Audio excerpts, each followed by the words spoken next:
down. You're gonna shut down the No, laptop. no, I'm not shutting it down. I'm not shutting Okay, it okay. down. I'm just going. Yeah, I'll try as much as possible to engage the class now. Because the classrooms are locked, so I have no other option. So I'll just mute the what's that? The video part so that I can engage better, right? Mm, it's raining also. Otherwise, I would have shown you all a glimpse of your college, right? To all of you, what's happening around. And this morning, I was able to see peacocks and peahens right near the principal's office. So it was nice. I mean, So, right. Okay.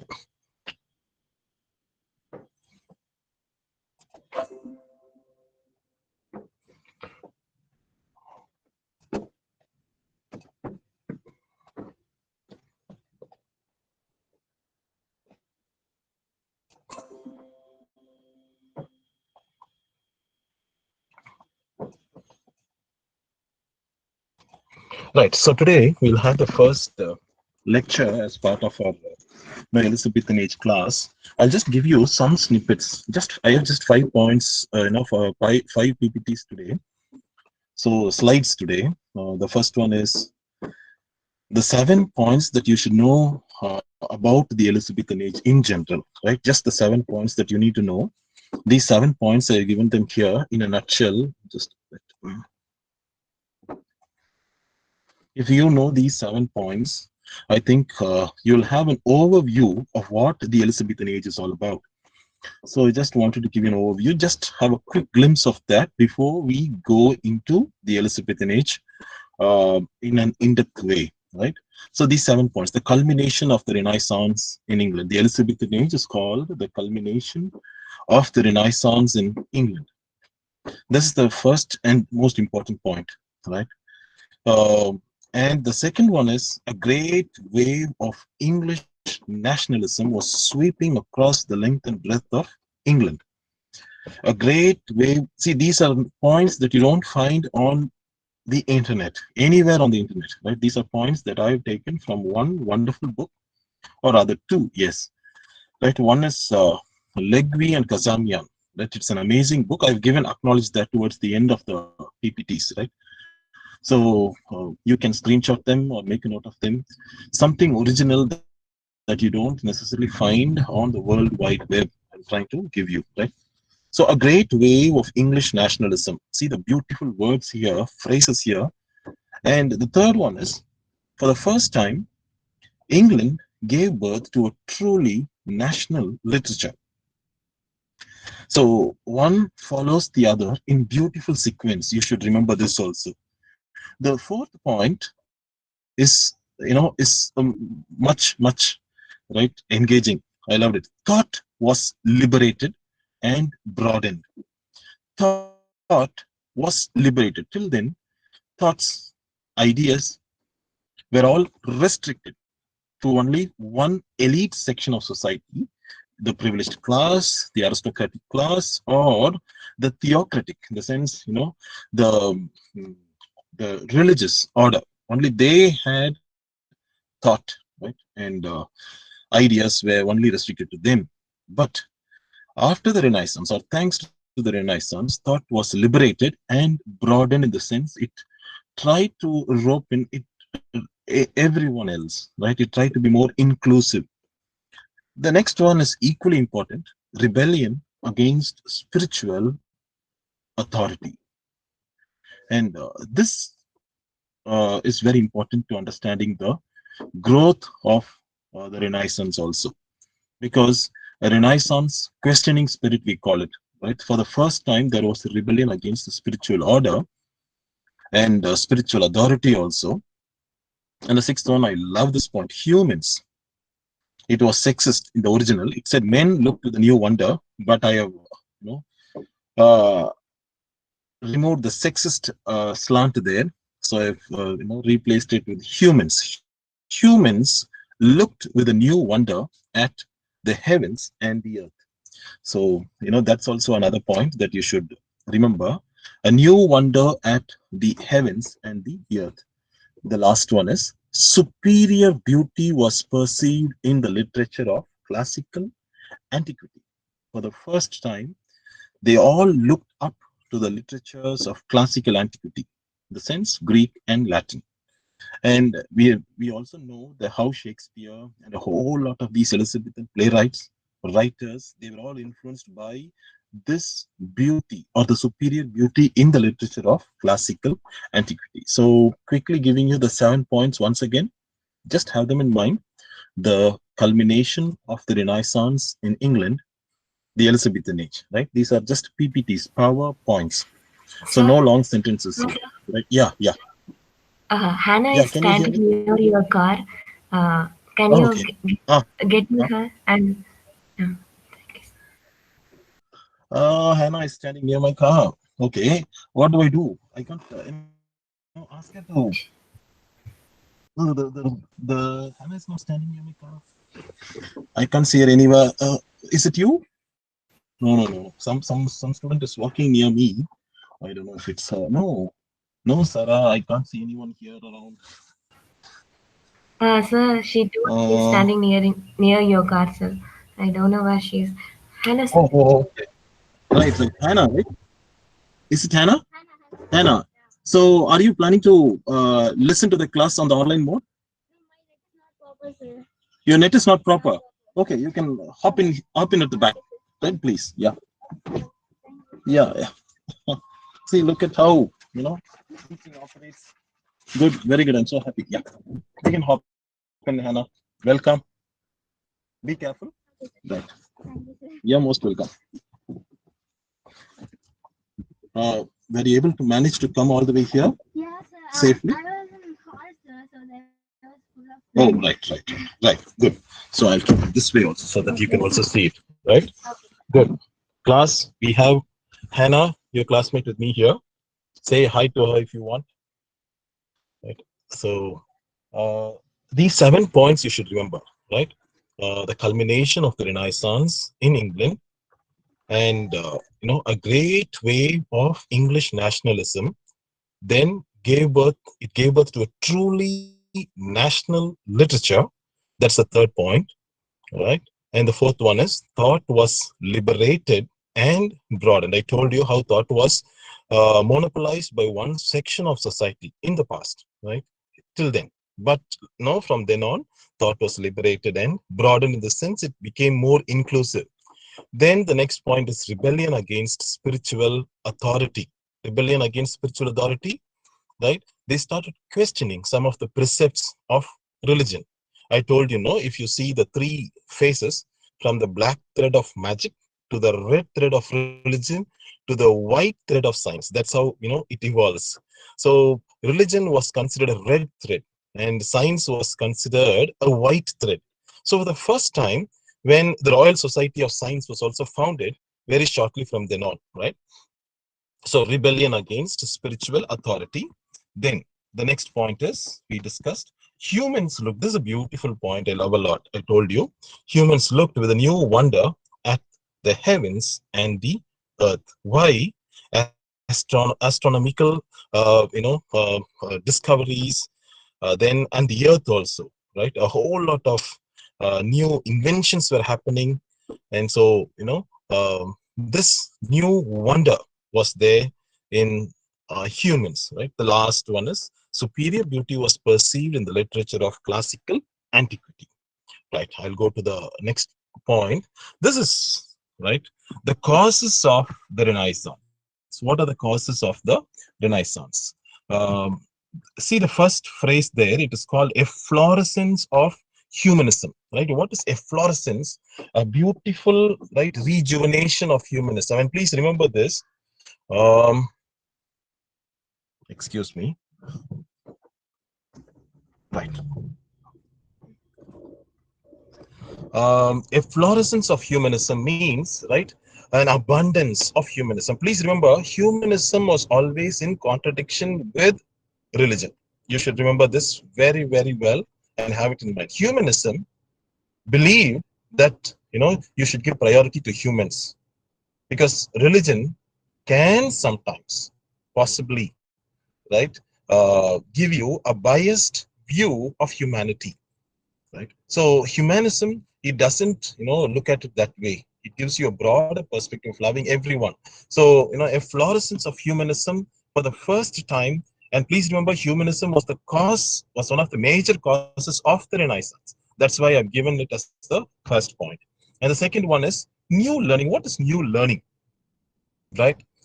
Any learning that comes to us from elsewhere, you find, for example, from India, right? Gayatri Spivak went abroad. She learned something. You can call it a kind of a new learning, right? Something that has not been acquired in our educational system, something, right, that we can adopt or adapt to our educational system. Right? The same happened in England also. From Oxford, three gentlemen, right? We call them, I call them the trio of the new learning. Three gentlemen, what they did was they went to one place. Where did they go? In the third point, I given that to you. They went to Italy. Why did they go to Italy? They went there to learn Greek. Why did they go to Italy to learn Greek? The next, you'll all these points are sequenced such that one answers the other. A few Englishmen. Who are the few? The trio, the three. I've given them in the last 1, 2, 3, 4, 5, 6, 7th point. Right? There are just 7 points here. A few Englishmen attracted to Italy. Why they were attracted to Italy? To learn Greek. Why was Greek taught in Italy?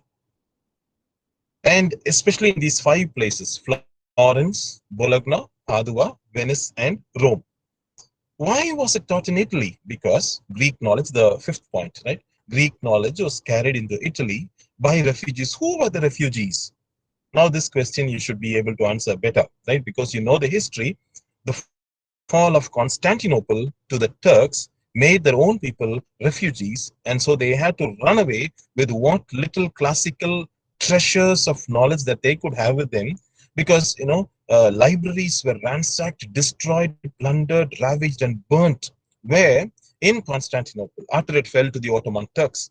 Which year was that? In 1453. So what happened was, some good minds and hearts who loved knowledge, especially classical knowledge, they took along the vast reservoirs of knowledge, the treasures of knowledge, with them to Italy. They were called the refugees, right? So, so these treasures of learning were there in Italy. Now, three gentlemen. Who are the three gentlemen of the new learning? I have given them this name, the trio of the new learning. I gave them the name. I gave this name so that we can know them better, right? The trio of the new learning, right? Who are the trio? Thomas Linacre, William Grossen, and John Collett, right? These three, please remember them. Any new learning that we adapt, and most literatures or most you know history of English literatures won't deal with this aspect, but it is important to remember that without them, without these three, we won't be having the literature that we have today. We won't have Shakespeare, we won't have all the great Elizabethan dramatists, playwrights, because these three had a genuine passion in them to learn the classical masters. So, out of interest, now that's what we tell our students also. No, don't be like a frog in the well sometimes. The learning that we do here should be appended, or right, should be added with a more comprehensive learning that we acquire from elsewhere. Maybe the learning that we get in some other part of the world, right? It adds to our knowledge and enhances our output, our competence levels, right? The same thing happens here. They found there was something lacking in English education system because only English was taught there. But these three, they were from Oxford University. Please remember that, right? Thomas Linacre and William Grossen especially. So what these three did was they went to Italy and then they learned Greek there. So what did they learn there? They learned Greek. Why did they learn Greek? Only if they learned Greek, they can learn the classical treasure houses of knowledge, all the classics, right? And the more they learned Greek, the more they found that it was an amazing language. We all know, right? It is one of the classical languages, right? Greek, Latin, and Sanskrit also. right? So Tamil also has acquired a classical status very recently, maybe around a decade back. So these treasures of knowledge, you can read them only if you know the language. So they learned Greek. See the love for language. See the love for language that they had in them, that they learned the language there for many, many years, where in Italy, and then came back where to England, especially to the place where they were working in Oxford, and there they established a center of Greek, right? And there is another person that the last but one right bullet point in white I've given it, right? Erasmus. Erasmus was too poor to go to Italy. It requires money and motivation. Both are needed, right? To go elsewhere to study, to learn something new, right? But Erasmus, Pavam, he did not have the money on him, so he couldn't go there. But he took upon himself to learn Greek from these masters who went there and learned the language and came back. So he was influenced. The last point in white I've given there, he was influenced by the trio that is especially Collett. Collett was a great influence on the Renaissance in many ways, on Erasmus also in many ways, right? So just a quick recap of this slide. The first point you should remember always is only because of the humanists we have our English literature as it is today. Otherwise, it will be filled with religious, right, color. The humanists, right, they wanted to make available the new learning. What is the new learning? The learning that they acquired from the past masters by devoting time and energy to go all the way to Italy, especially to these 5 centers of learning in Italy. And then they learned the language, the Greek language, and then they see the fifth point, Greek knowledge. One, two, three, four, five. Yeah, Greek knowledge was carried into Italy by the refugees, right? And then you have the fall of Constantinople to the Turks in 1453, and that was the reason why it was carried to Italy. And Erasmus was a very good friend of another great writer, Thomas More. We will be looking at him in the next class, not now, but the next slide now, right?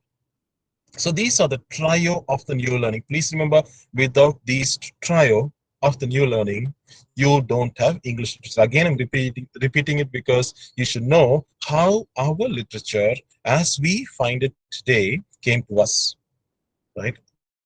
But many conveniently ignore these three in any understanding of English literature, right? That's why I'm just emphasizing on these three, the importance of these three, and it is not given in any history. Most of the histories of English literature don't carry these three who are credited with giving us the treasure troves of classical wisdom, right? So the trio of the new learning, who is it? One is Thomas Linacre. He's a grammarian, philosopher, and physician, right? Three things. He was a grammarian, philosopher, and a physician also. I repeat, grammarian, philosopher, and a doctor, a physician, right? A physician who was also a grammarian who was also a philosopher. How can that be, right? See the next line, he gives an answer to Galen. The best physician was also the best philosopher. For example, if you go to the, one of the best doctors in town, right, you will see them philosophizing, right? Not the ordinary doctors. If you go to the best physicians, the doctors in town, no, seniors especially, they will tend to philosophize a lot. See, beautifully Galen, the great physician, has given us a wonderful quote. The best physician was also the best philosopher, right? And Thomas Linacre translated Galen from Greek into English. Galen was a great treasure house of knowledge in Greek. He had written in Greek. So he was one of the first or the pioneers to practice, medicine, and wrote a lot of medicinal treatises and philosophical output also. He was also a grammarian, right? So, and William Grossen, right? So please remember Linacre. The next one is William Grossen, right? William Grossen established the teaching of Greek at Oxford. So see the nobility. You learn something somewhere, and what do? You try to, uh, teach it or share it with others. Whatever you read, you share. Whatever you learn, you share. Right? The more you share, the more you acquire a lot, and the more you learn. Right? That is how learning happens. Learning happens only when you share, especially during the examination time. No, when you do combined studies. Most of you must have done that. Not last semester. Last semester was a pandemic semester. You all had online classes. You must not have done your combined studies. But before that, especially hall students, right? You must have indulged in what is called combined studies. I know, do you do that? Right, good. Yeah. So in combined studies, you'll find those who indulge, they will learn a lot because they share. Hey, yeah, this is what, no, no, no, not this, this, yeah, yeah. No, you share a lot of ideas and, you grow. And that's the beauty of literature. Only in literature, we tend to do a lot of, combined studies, especially just at the 11th hour, right before the exam. We'll all sit together over cups and cups of coffee and then start, our combined studies. And it helps a lot. Right? That's what this guy did. This scholar did, right? And we should be very grateful and thankful to them, although today we have forgotten, right? These ladders that gave us Shakespeare, right? We celebrate Shakespeare, we celebrate Milton. They were all familiar with the classics thanks to these trio and a whole lot of others also who don't find a mention here, right? But these three are important for these reasons I'm giving you here. William Grossen established the teaching of Greek at Oxford. Which year was that? 1490. He established the teaching of Greek at Oxford University. Not only that, John Collett was the dean at St. Paul's Cathedral. And the dean of a cathedral is something, a very uh, honorable post, right? So Collett had the power to invite people of his choice to give lectures. Please remember, in those days, we had a lot of respect, veneration, and admiration for two people. One is philosophers, the next one is, right, religious practitioners in those days, right? So religion, theology, and philosophy are given a lot of emphasis in universities also. This apart, you had, the languages, right? Greek and Latin. The classical languages are also given, right, more importance in the universities. English, I told you, till 1828, it was not prescribed in any of the universities, right? So this is the major contribution of Grossen. He went elsewhere, learned the language Greek for many, many years. He devoted to the learning of Greek and then came back to Oxford, established the teaching of Greek at Oxford, and he was also invited. This is also important. No? A person gets acknowledged only when they are invited for lectures at many places. Right? For example, tomorrow when you are invited for a lecture to a university or a college and you speak well, what does the audience do? Right? They come to you for doubts. And one of them from the audience will say, sir, sir, sir, or ma'am, can you come to my college for giving a lecture? Then you will go there, right? There someone will say, ma'am, your lecture was so good. Can you come to my institution to give a lecture? This is how knowledge gets disseminated. So Collett invited his very good friend Grossen to give lectures at St. Paul's, the only place where people gathered in those days, congregations. And Grossen found familiarity, and he was able to disseminate information and knowledge. Please remember, right? These three are the pioneers. The next pioneers are Lilly, Spencer, Sidney, right? LSS we call them. But these three are the trio, the original pioneers who gave us what is called, right, the new learning that all the other writers down the ages till, even the 19th century were greatly influenced. Even in the 20th century, T.S. Eliot looks back, right, at these past masters. He remember his famous quote where he says, I am a royalist in politics, a classicist in literature, and a Catholic in religion, right? So a classicist in literature Why does he say that in the 20th century, T.S. Eliot, who got his Nobel Prize in the year 1948, right? He was able to say that with all conviction in the 20th century only because of the new learning that was handed down to him by these great masters, right? And thanks to the refugees who had the guts to take along with them, these treasure troves of wisdom from, right, Constantinople into Italy. Now coming to the third person, that is JohnCollett. Who is JohnCollett? We saw him now. He is one of the prominent figures in Renaissance humanism. He established a school. Many do that. Even 2 years back, one of my students from Tirunelveli, he said he is launching a kindergarten school, right, to give a new kind of an education, right? So, yeah, 2-3 years back, right? I'll tell you more in detail in the next class, right? So, uh, when you find Jaykrishnamurti, a beautiful example, right? When he finds that the present educational system lacks an inclusivity to it, a comprehensiveness to it, what does he do?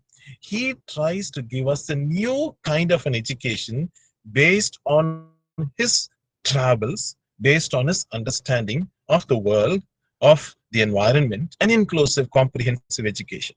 And even today, J. Krishnamurti's, Jiduji's, concepts or precepts in education are so amazing, right? Awe-inspiring.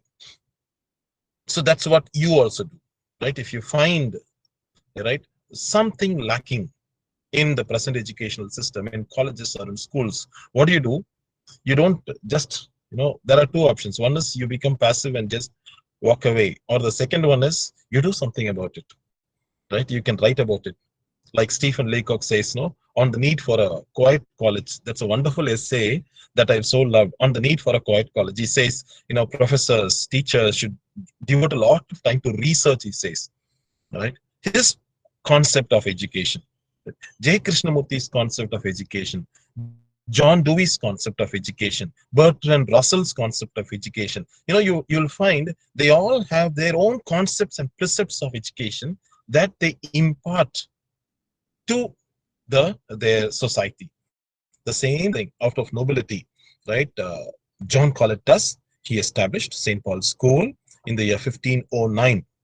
It's just beside the Thames, and even today, St. Paul's School functions from 13th till 18th year, right?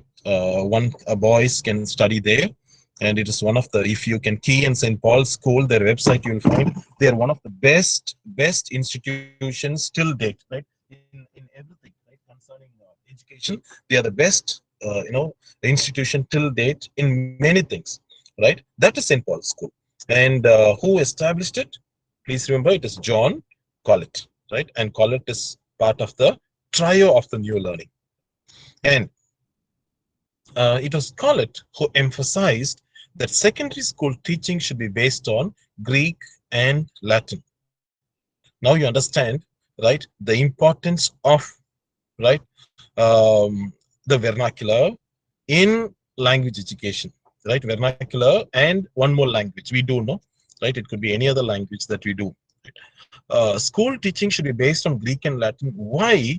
Because English, I repeat, English was not a classical language. We all know the year English was born, 1066 AD. Before that, we didn't have a proper version of English that we have today, right? And after the Middle Ages, we have what is called a standard English, thanks to the printing press and the KJV.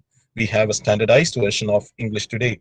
But before that, we didn't have English. But these classical languages, they were there for ages and ages, even before English was born.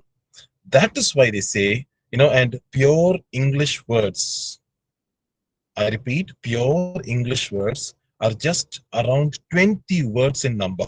Beyond that, there are no pure English words. That all English words, to use this expression, are adulterated or contaminated by what is called Greek and Latin, right? So any word in English, if you look at the etymology, there is a website called etymonline.com. Etym, E-T-Y-M, online.com. You key in any word under the sun, there are 14 lakh words in English. Try to key in any word on Etym Online and you will see the root. For example, synchronize. You just key in the word, you'll find syn means same. Chrono means time. Synchronize means same time. Shall we synchronize our watches? Right? So, to understand or appreciate the English language better, one should always have an understanding of the source language from which English was derived. Please remember the English alphabet is the Latin alphabet. So one should always be familiar with Greek and Latin in order to be sure of their English. Right? So any word that I speak, for example, misogyny. Miso means hate. Gyne means woman, one who hates women. Philogyny. Philo means love. Gyny, right, means woman. So philogyny means one who loves gynecology, study of women-related problems. Right? So any word, if you want to cut it down and get its meaning right intact, the entire meaning, you'll have to know your Greek and Latin.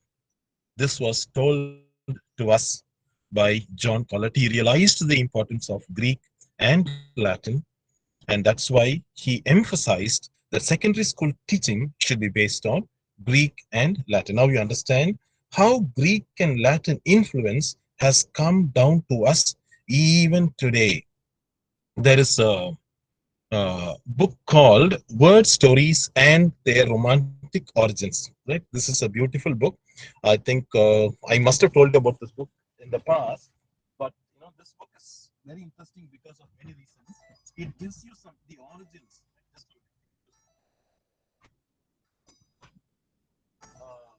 This book gives you an idea of how words are formed or derived from the original Greek or Latin, right? Any word, for example, the alphabet. We have 26 letters in the English alphabet. How did these letters of the alphabet come to us? A, right? How did the word A come to us? Or why the letter A is the first letter of the alphabet? Why the letter B is the second? Have you ever thought about that? Right? I must have given you an introduction to this in your first year. So, right, the importance of right Greek, sorry, and Latin. Right now, coming to the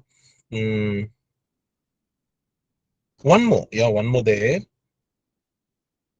Yeah, it was Collett who emphasized this, that secondary school teaching should be based on Greek and Latin. Now I go to the, this is a very important point for you to note. He asked, Collett founded the school, which was named St. Paul's School. And this St. Paul's School had a lot of masters. Even today, in public schools, you call the teachers as masters, right? I studied in Madras Christian College School in Chennai, in Chetpat. There we don't call them sir. Only in college you call them sir. I don't know about you in schools, how do you call them? But we used to call them master. Master, good morning. Right? So see, Lily was a master at St. Paul's School, and Lily was a scholar again. So Collett, who founded the school, which school? St. Paul's School, he asked William Lilly to write a Latin grammar, a book on Latin grammar. If someone asks you to write a book on English grammar, right, how will you do that? Right, where will you start? It's a huge exercise, isn't it? Renan Martin have given us English grammar, right? If they ask you to write English grammar, a book on English grammar, where will you start? And what are the things you will include? What will you exclude? Where will you begin? Right? The parts of speech. Which part of speech will you give importance? Is it the verb or the adverb, noun or the pronoun? Right? Which parts of speech will you give priority, or the tenses, right? Or the articles or the determiners? So he gave priority to certain aspects of Latin grammar. We'll discuss that if you have the time, the next class, certain aspects of Latin grammar, even until the 19th and the 20th centuries. This book first was called Lily's Grammar, right? This was called Lily's Grammar to begin with. But after Edward the Sixth, King Edward the Sixth was so touched by this book that he ordered that no other Latin grammar textbook should be used in schools, right? Since he said that, right, after the 16th century onwards, till the 20th century, the Eton Latin grammar, then it became Eton Latin grammar, right? Became the primer for teaching Latin grammar in schools in England. So please remember the importance of a grammar book, and check the spelling for grammar. It is not ER, it is AR, right? The Latin grammar was written by Lilly, and who revised it, right? Like Eliot's poems were revised by his very close friend Ezra Pound. Like that, Erasmus revised this book on Latin grammar, and then it was presented in the school and in other schools and other institutions, and see the pioneers, how they have influenced or molded or inspired the Renaissance. So the Renaissance in England was an offshoot of the humanists. First thing you should remember is the Renaissance came only because of the humanists. Right? The first point here, did you see that humanism, the efflorescence of humanism, right? That gave birth to the Renaissance in England. So these 7 points, just have them in mind. I'll just repeat them once again before I wind up. Humanism, right? The next one is new learning. The third one is the new learning, you know how it happened. Then the third one is, right, a few Englishmen, the trio, right? They went to Italy to learn Greek. And why did they go there? And which parts of Italy did they go? Florence, Bologna, Padua, Venice, and Rome. And why did they go there to Italy to learn Greek? Because Greek knowledge was carried into Italy by the refugees. And why did the refugees carry all these treasure troves of knowledge to Italy? Because Constantinople fell to the Ottoman Turks in the year 1453. Then who are the trio? Thomas Linacre, Grossen, and JohnCollett. So here we end for this morning session on Elizabethan Age. This is, right, the first lecture for you. And if there are any questions, you can ask me, or, right, we'll call it a day. And we'll meet again in the, right, third hour, right?